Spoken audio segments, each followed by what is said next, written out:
نحمده ونصلي على رسوله الكريم اما بعد فاعوذ باللہ من الشیطان الرجیم بسم اللہ الرحمن الرحیم۔ معزز حاضرین و سامعین، السلام علیکم ورحمۃ اللہ وبرکاتہ۔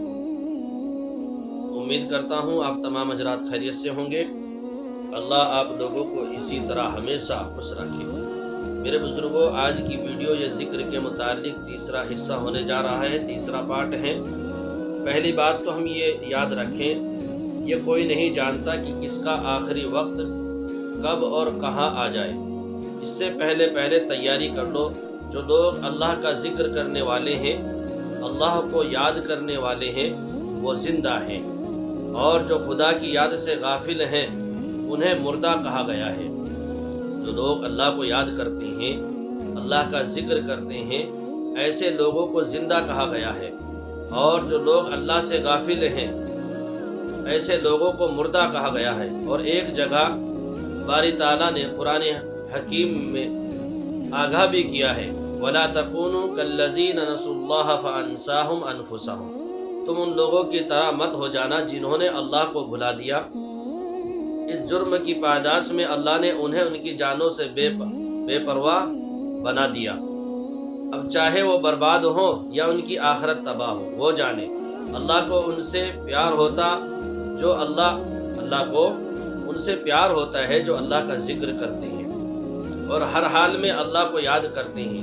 میرے پیاروں، ایک بات یاد رکھنا، اصل زندگی تو وہی زندگی ہے جو اللہ کی یاد میں گزر جائے۔ اصل زندگی وہی زندگی ہے جو اللہ کی یاد میں گزر جائے۔ دن وہی دن ہے، سب وہی سب ہے جو تیری یاد میں گزر جائے۔ شامل ہو یاد جس میں آقائے دو جہاں کی، شامل ہو یاد جس میں آقائے دو جہاں کی، وہ صبح معتبر وہ شام معتبر ہے۔ اور آخر میں ایک اور بات عرض کر دوں کہ جب لوگ قبر و حشر کے منازل طے کرنے کے بعد جنت کے بالا خانوں میں خدا کی دی ہوئی نعمتوں سے لطف اندوز ہو رہے ہوں گے، وَأَنْتُمْ فِيهَا خَالِدُونَ کا پروانہ انہیں مل چکا ہوگا، اور وہ وہاں ہر چھوٹے بڑے عمل کا بدلہ اپنی آنکھوں سے دیکھ رہے ہوں گے۔ جنت کی بڑی سے بڑی نعمتیں دینے کا چھوٹے سے چھوٹے عمل کے بدلے میں مل رہی ہوں گی، تب وہ حسرت اور افسوس کریں گے اور کہیں گے، ہائے میری بربادی، ہم نے اپنی قیمتی زندگی کا بیشتر حصہ یوں ہی گزار دیا۔ کاش ہم نے خوب اللہ کا ذکر کر لیا ہوتا، اللہ کو یاد کر لیا ہوتا، حالانکہ اس میں نہ مشقت تھی، نہ الجھن تھی، نہ بوجھ تھا، نہ کوئی اہتمام، تو آج ہمیں اعلیٰ سے اعلیٰ مقام حاصل ہو گیا ہوتا۔ اب کاش ہمیں دوبارہ بھیج دیا جائے اور پھر ہم خوب اللہ کا ذکر کر لیں، اور ایک لمحہ کے لیے بھی، ایک سیکنڈ بھی اپنے آپ کو غافل نہ کریں، خوب اللہ کا ذکر کرتے رہیں کہ اس طرح تھوڑے سے وقت میں بہت سا کام ہو جائے۔ بس میرے پیاروں، ایک بات یاد رکھنا، اللہ کے ذکر کو مضبوطی سے تھام لو۔ ہر وقت اللہ کا ذکر کرتے رہو، چلتے پھرتے اٹھتے بیٹھتے اللہ کو یاد کرتے رہو، کیونکہ اللہ کا ذکر بڑی دولت ہے۔ بڑے خوش نصیب ہیں وہ لوگ جنہیں اللہ کے ذکر کی توفیق نصیب ہو جائے، اور بڑے ناشکرے ہیں وہ لوگ جو اللہ کی یاد سے غافل ہو جائے۔ اللہ پاک سے دعا مانگتے رہیں کہ اللہ تبارک و تعالی ہمیں تا حیات اور تا زندگی اپنے ذکر اور اپنی یاد کی توفیق سے مالا مال فرمائے۔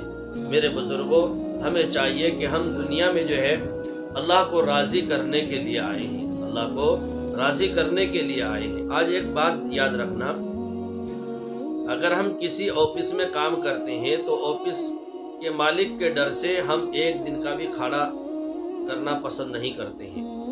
اگر ہمیں کوئی ارجنٹ کچھ کام ہے تو پہلے ہم کوئی عرضی وغیرہ دیتے ہیں تاکہ ہمیں چھٹی مل جائے اور مالک ہم سے ناراض نہ ہو۔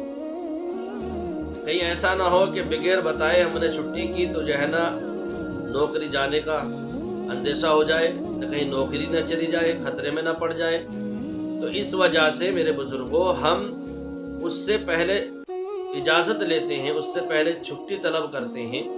اگر وہ اجازت دے دیتا ہے تو پھر ہم جو ہے نا آفس میں جانے سے رک جاتے ہیں، اپنا کام کر لیتے ہیں۔ اور اگر وہ اجازت نہیں دیتا تو پھر چاہے وہ سردی ہو، گرمی ہو، بارش ہو، کچھ بھی ہو، کیسے بھی حالات آپ کے سامنے ہو، تو آپ کو وہاں پہنچنا ہی پڑے گا۔